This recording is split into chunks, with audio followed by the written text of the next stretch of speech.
अस्सलाम वालेकुम, मैं हूं आफ्ताब। आप देख रहे हैं आफ्ताब की बातें और आपको मेरी वीडियोस पसंद आ रही हैं। आपने पॉजिटिव रिस्पांस दिया, खासकर हाइपरहाइड्रोसिस के ऊपर जो मैंने वीडियो बनाई थी। मुझे उम्मीद नहीं थी इसका इतना अच्छा रिस्पांस आएगा। ये असल में मैंने अपना एक्सपीरियंस शेयर किया था और ये बताया था कि इससे मैं कैसे सफ़र कर रहा हूँ, क्योंकि यूट्यूब पे मैंने देखा इस तरह की काफ़ी वीडियोस। इसके बारे में कोई ऐसा शख्स नहीं है। अनप्रोफेशनल लोग तो बहुत बात करते हैं, कोई ऐसा बंदा नहीं है जो अपना एक्सपीरियंस इस पर शेयर करे। इसलिए मैंने बोला क्यों ना इस पे वीडियो बनाई जाए। और इसको देखते हुए बहुत से कमेंट्स आए। जैसे हमारे एक दोस्त हैं आर्यन कुरैशी, उन्होंने कमेंट किया। आपके कमेंट करने का बहुत बहुत शुक्रिया। और दूसरे लोग जिनका मैं नाम नहीं ले पाया या मैं भूल गया हूँ, उनका भी बहुत बहुत शुक्रिया। उन्होंने मेरी वीडियो पसंद की, लाइक की, कमेंट किया। तो आगे फर्दर पढ़ने से पहले मैं आपको बता दूं, आर्यन कुरैशी, ये वीडियो आपके लिए। भाई मेरे कमेंट डिलीट नहीं किया करें, आपकी राय है, काबिल एहतराम है, उस पर हम अमल करेंगे, क्यों नहीं। तो चलिए वीडियो शुरू करते हैं। तो आज मैं आपको बताऊंगा कि हाइपरहाइड्रोसिस से मैंने किस तरह डील किया और इस सिचुएशन से मैं कैसे भी लड़ रहा हूँ, क्योंकि इसका भी फिलहाल कोई क्योर नहीं आया। ये बात उस जमाने की है जब मैं तकरीबन 16 या 17 साल का हूँ, जब मुझे पता चला कि मुझे बहुत ज़्यादा पसीना आता है। तो लोगों को लगता था शायद उसको शुगर है, शुगर टाइप ए है, शुगर टाइप बी है, लेकिन मुझे कुछ आइडिया नहीं था ये क्यों आता है।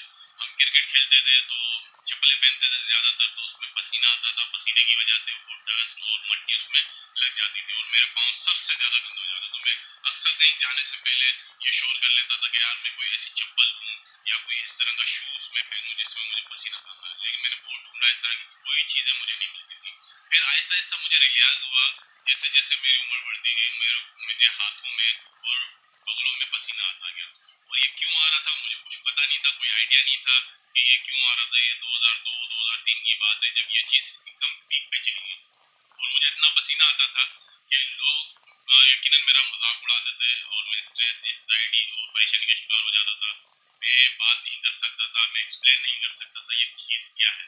फिर एक दिन क्या हुआ, फिर कोई कहता था इसको क्या है, कोई कहता इसका ये मसला है, कोई इसका ये मसला है। मैं एक हकीम के पास गया, हकीम को मैंने बताया कि भाई मेरा ये मसला है, मसले मसाइल हैं, मुझे बगलों में पसीना आता है, हाथों में, पाँव में बेतहाशा पसीना आता है। मैं क्रिकेट खेल रहा हूँ जब भी आता है, फुटबॉल खेलूँ जब भी आता है, कुछ ना करूँ जब भी आता है, ठंडी जगह पे हूँ जब भी आता है। तो उन्होंने कुछ अजीबोगरीब बातें की और अजीबोगरीब पुश्ते लिख के दिए जो कि मैंने इस्तेमाल किए, लेकिन कुछ फ़ायदा नहीं हुआ उससे। बजाय फ़ायदा होने के और उल्टा उन्होंने कुछ दूसरे नुकसान दे दिए। ये मैंने लिया, मैं डर्माटोलॉजिस्ट के पास गया, मैंने उनको बताया, ये अपनी कंडीशन बताई। उन्होंने एक टेस्टिंग पे नज़र डाली और मुझे बताया कि भाई इसका कोई क्योर नहीं है और ये कोई बीमारी नहीं है। आप अपना पैसा ज़ाया कर रहे हैं। और ये बला बला बला इस तरह की और भी बातें की और कुछ ऐसी टर्म्स यूज़ की जो मुझे मेरी समझ से बाहर थी, क्योंकि वो दौर ऐसा था। इतनी आजकल हाइपरहाइड्रोसिस से मुतल्लिक जो चीज़ें आजकल आई है, वो जो मशीन आई है, हाइड्रोसिस इस तरह कोई नाम है, अगर मैं प्रोनाउंस सही नहीं कर रहा, सॉरी टू से। और या फिर ड्राइसोल हो गया या सन, जितनी भी चीज़ें उस टाइम पे 2002 में, 2003 में पाकिस्तान में नहीं थी। बाहर कहीं हो तो वो अलग बात है, लेकिन पाकिस्तान में नहीं। तो मैं डर्माटोलॉजिस्ट से मैंने कहा कि आप स्किन के स्पेशलिस्ट हैं, आप कोई तो क्योर होगा, कोई तो इलाज होगा जो ये चले हाथों और पाँवों को छोड़ दें, बगल में जो पसीना आता है उसको तो रुकवा सकते हैं। तो लेकिन उन्होंने इससे भी इनकार कर दिया। फिर मैं गया किसी और डॉक्टर के पास। इस तरह करते करते काफ़ी डॉक्टर्स के पास गया और कर करके मैं थक हार गया। तो मैंने समझौता कर लिया। समझौता क्या कर लिया कि मैं परेशान रहना लग गया और मैं अजीबोगरीब लोगों की बातें होती थी, अजीबोगरीब कोई कहता भाई क्या है, ये है, वो है, फलाना है, ढिमकाना है, वो बातें मैं यहाँ बता नहीं सकता। बहुत अजीबोगरीब बातें होती थी। यानी कि कोई अगर तनकीद करता, मैं बात करने जैसा नहीं होता था। ना ही मुझे पता था ये क्या है और क्यों हो रहा है, इसकी वजूहात क्या है। तो जैसे जैसे फिर इंटरनेट का एवोल्यूशन हुआ, हमारे मेरे पास भी स्मार्टफोन आया, उस पर फिर इंटरनेट की सहूलत मैसर हुई। तो सर्च किया मैंने ये क्या है, पर बदकिस्मती से मुझे इसके बारे में कोई मवाद नहीं मिला, या फिर कोई ऐसा कहना चाहिए कोई ऐसी वीडियो नहीं मिली कि जो मुझे बता सके कि भाई ये क्यों है, क्या है, कैसे। क्योंकि उस टाइम पे ये बीमारी इतनी आम नहीं थी, या यूँ समझना चाहिए इस बीमारी को बीमारी समझा ही नहीं जाता। जैसे हमारे यहाँ मेंटल स्ट्रेस या डिप्रेशन, एंजाइटी को बीमारी तस्वर नहीं किया जाता, इस तरह ये हाइपरहाइड्रोसिस भी एक बीमारी है जिसको बीमारी लोग कंसीडर नहीं करते। अगर आप किसी को कहेंगे कि भाई आपको हाइपरहाइड्रोसिस है, तो वो अजीब सा मुंह बना के बोलेगा भाई ये क्या है, ये तुम नई कहानी सुना रहे हो। तो किस्सा मुख्तसर तो हुआ यूँ, फिर मैंने काफ़ी सारी चीज़ें मैंने देखी जो उसमें भी मुझे अफसोस से कहना पड़ता है, सारे फॉर्ड जो बाहर के लोग हैं उनकी रिसर्च या उनका आर्टिकल्स पढ़ने को मिलते थे कि भाई अमेरिका में या बरतानिया में या यूके में इस तरह बहुत सी जगहों पे ये पेशेंट्स हैं। लेकिन मुझे कभी भी ये देखने को या सुनने को नहीं मिला कि यहाँ के डॉक्टर्स ने या फिर यहाँ के साइंटिस्ट ने इसके ऊपर कोई रिसर्च की, कोई आर्टिकल लिखा हो कि ये क्या है, क्यों है, कैसे है। तो फाइनली मुझे गूगल मैंने किया तो मुझे पता चला भाई ये जो पसीना ज़्यादा आता है, ज़्यादा पसीना आने को हाइपर हाइड्रोसिस कहते हैं।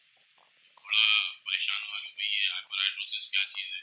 तो फिर मैंने सर्च किया, सर्च करने के बाद तो फिर उसके कॉजेज पढ़े, इसके क्या कॉजेज हैं क्या कॉजेज नहीं है, और वो कॉजेज सॉरी कॉजेज पढ़े तो मुझे पता चला भाई ये बीमारी हाइपर हाइड्रोसिस कहलाती है।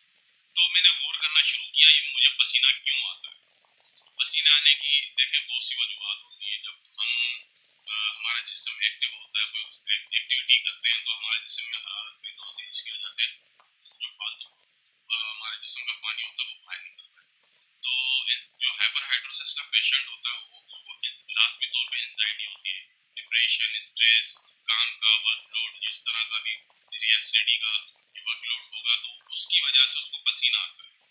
और या फिर कुछ ऐसी चीजें जो वो खाता है जिसकी वजह से उसको पसीना ज्यादा आता है। मेरे केस में ये था कि मैं अगर कुछ ओवर थिंकिंग करता था, यानी कोई किसी भी बारे में ज्यादा सोचता था, तो मुझे हाथों में, पाँव में और बगलों में बेताशा पसीना आता था। तो मुझे बहुत देर बाद मुझे रियलाइज हुआ कि ये मेरे ज्यादा सोचने से होता है। तो ज्यादा सोचने से होता है तो अब ऐसा तो हो नहीं सकता कि हम किसी चीज को ना सोचें या किसी के बारे में सोचना बंद कर दें। ये क्योंकि ह्यूमन फैक्टर है, आप किसी चीज के बारे में सोचना नहीं छोड़ सकते। होता है, वक्त लगता है हर चीज के बारे में, टाइम लगेगा आपको उसको करने में। दो तीन चीजें की जिसकी वजह से मेरा हाइपरहाइड्रोसिस कहना चाहिए कि खत्म तो नहीं हुआ, लेकिन ये हुआ कि मैं किसी हद तक इससे पसीना मेरा थोड़ा कम हुआ। हुआ ये कि मैंने डील करना सीख लिया और मैंने इससे समझौता कर लिया और मैंने अपनी इस बीमारी के मुतालिक जितने भी आर्टिकल्स थे, जितनी भी मालूमात थी वो मैंने पढ़ ली। अब मैं क्या करता हूँ कि अब देखें, पहले ये होता था कि मैं बनियान जो पहनता था वो दूसरी वाली पहनता था, यानी कि जो सिंगल वाली ब्लैक बनियान होती है क्या कहते हैं वो फुल बाजू वाली नहीं पहनता था। मुझे नहीं पता था, जिसकी वजह से क्या होता था मेरे जो गारमेंट पे बस बगलों में पसीना आता था, वो शर्ट हो या कमीज हो या कोई भी चीज़ में फिर उस पर निशान आ जाते थे, पीले निशान आ जाते थे, वाइट निशान आ जाते थे।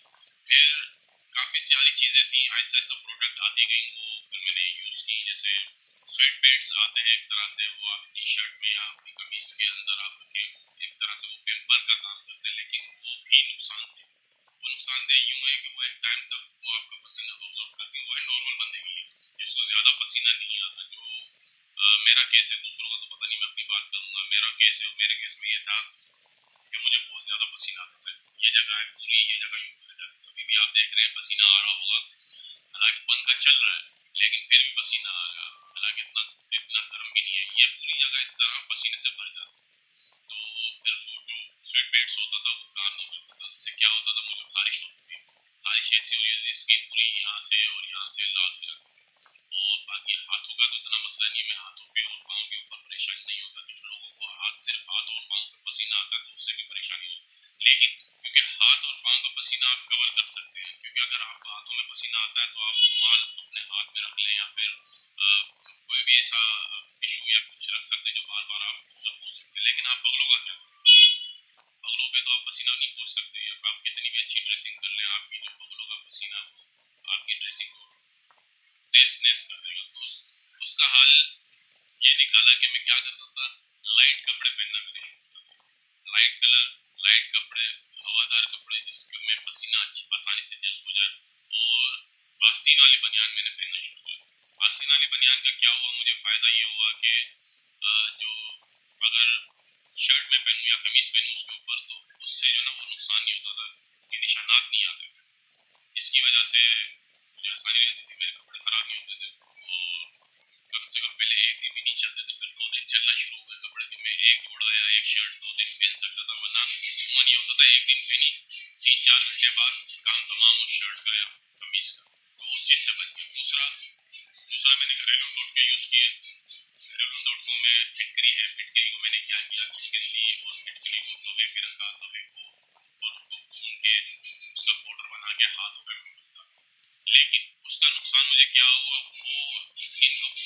कर रहे थे। इतनी खुश्क के हाथों में या बगलों में पाँव में जहाँ में लगाता था वो दरारें पड़ गई। तो यानी कि सिचुएशन ऐसी हो सकती, ऐसी हो जाती खुश, तो ऐसा खुश के बस बंदा बोले यार यार खुजा खुजा के पागल हो जाएगा यार ये क्या हो गया। और उसको छोड़ो तो पसीना ऐसा है कि बंदा बोले यार ये बंदा क्या करे। तो ना मैंने क्या किया, मैंने बीच का रास्ता निकाला। मैं हफ्ते में 1 या 2 दफा वो यूज कर लिया, नहीं तो वो छोड़ दिया। तो बाद में मैंने ये किया कि हवादार जगह पे मैंने तैरना शुरू किया। तो पाकिस्तान में ये था कि अक्सर लोगों को नहीं पता था, काफी लोगों को आता है पसीना, काफी लोगों को मैंने देखा लेकिन उनको पता नहीं होता था कि ये पसीना क्यों आता है। ज्यादातर पाकिस्तान में मिथ यही है कि ये शुगर की वजह से आता है, हालांकि शुगर से भी आता है लेकिन ये तकरीबन अलग एक चीज है शुगर से।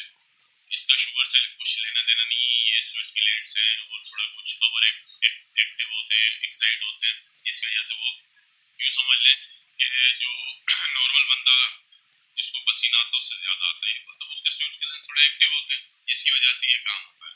तो फिर आजकल तो जगह जगह क्लिनिक खुले हुए हैं जो सर्जरी करते हैं और ये थीसिस चला रहते हैं, प्रोसेस चला रहते हैं मशीनों के। आइट्रो पता नहीं कोई एक मशीन है आइट्रो प्रोसेस, पता नहीं आइट्रो प्रोसेस ऐसा कोई अजीब सा नाम है, मुझे नाम भी लेना नहीं आ रहा, कुछ प्रोनाउंसिएशन भी उसकी बड़ी अजीब सी है। तो ये अभी पाकिस्तान में आई है लेकिन सिर्फ हाथ और पाँव का जो ना ये प्रोसेस कर रहा हूँ, वो भी इतना महंगा है। एक सेशन आप अगर जाएंगे मेरे अंदाजन 5,000 6,000 या तकरीबन 10,000 एक सेशन है। तो ये आप कम से कम वो हफ्ते में 3 सेशन के लिए बुलाएंगे या 4 सेशन के लिए बुलाएंगे, ये आप जब तक करते रहेंगे तब तक होता रहेगा। तो ये भी काफी महंगा इलाज है। तो बहरहाल किस्सा मुख्तसर, तो यानी कि ऐसा होता था कि मैं किसी शादियों में जाता था और मतलब कितनी भी अच्छी ड्रेसिंग करके जाओ, कितना भी अच्छा नहा के जाओ, 2 घंटे 3 घंटे के बाद आपकी सारी पर्सनालिटी का तहस नहस कर देगा या पसीना। तो ऐसे मौके पे जब कोई आपके पास आता है और आके पूछता है भाई तुम्हें इतना पसीना क्यों आ रहा है, और आपके पास जवाब ना हो, तो यकीनन ये बड़ा शर्मिंदगी का मकाम होता है और आपको ऐसा लगता है कि जैसे अभी कोई जमीन खोदे और मैं उसमें कूद जाऊं। ये भी एक तरह की एक एंजाइटी है, एक तरह से ये डिप्रेशन का एक सिस्टम है।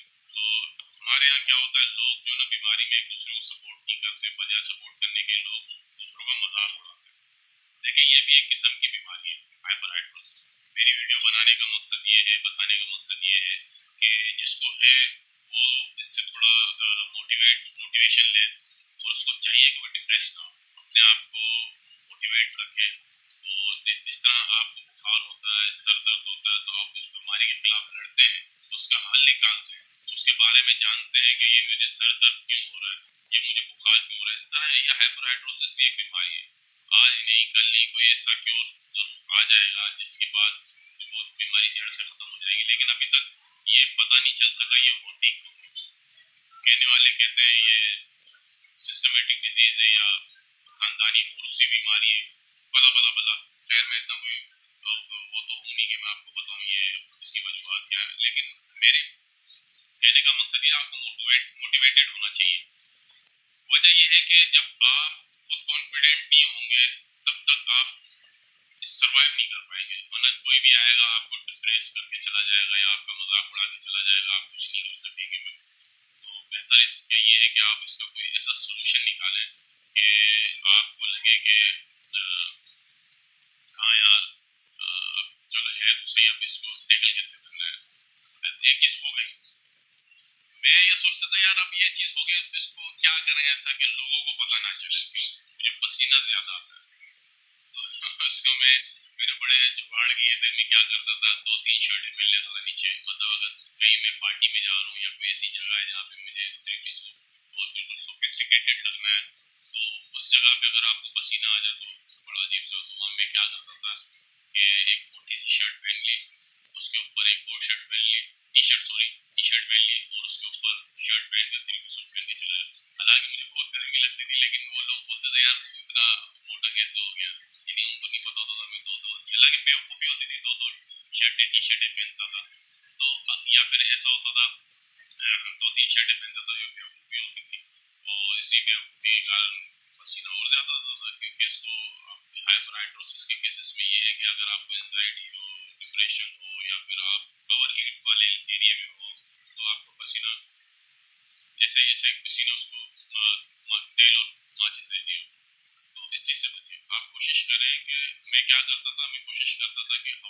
वगैरह पे बैठूं, या फिर जैसे अक्सर मैं बस में भी जाता था तो मैं कोशिश करता था खिड़की वाली सीट मिले ताकि मैं उस पर यूं करके बैठ जाता था, ऐसे बगले उठा के बैठ जाता था या हाथ ऐसे खुले रखता था। तो उससे क्या होता था कि भाई पसीना, ताकि मैं कहता था मैं मतलूबा जगह जा रहा हूँ जहाँ पसीना नहीं। बहुत सी चीज़ें होती थी कि मैं जब इम्तिहानों में कॉपी पे लिख रहा होता था तो पसीना आता था, इसी वजह से मेरी कॉपी पे इंक फैल जाती थी और इंतहाई बदनुमा दाग बन जाती थी। उसका भी मैंने हल निकाला। मैं क्या करता था अपने साथ रुमाल कैरी करता था, तो रुमाल रख के उससे मैं मतलब हाथ के नीचे रुमाल रखता था और कॉपी पे मैं लिख रहा होता था। और बहुत सी चीज़ें मैं करता था। देखें, अगर आप किसी चीज़ को हल करने के लिए निकलेंगे तो आपको बहुत से सजेशन मिलेंगे, कौन जुगाड़ भी हो सकते हैं जो आप करें, हो सकता है आपको मिल जाए। इसी तरह और भी चीज़ें देखें, और पानी ज़्यादा पिया करें। पानी अगर आपको साफ सुथरा मिले तो क्या ही बात है। अगर आपको वीडियो अच्छी लगी और आप चाहते हैं कि मैं मज़ीद इसके ऊपर बात करूं तो कमेंट्स में आप मुझे बताएं, और अगर आपने सब्सक्राइब नहीं किया तो आप सब्सक्राइब कर दें और वीडियो को लाइक करें, शेयर करें। और कोई सजेशन हो तो प्लीज़ कमेंट्स कीजिएगा, लेकिन अगर आपने कमेंट्स कर दिया तो कमेंट्स करने के बाद डिलीट मत कीजिएगा। ओके, फिर मिलते हैं। अल्लाह हाफ़िज़।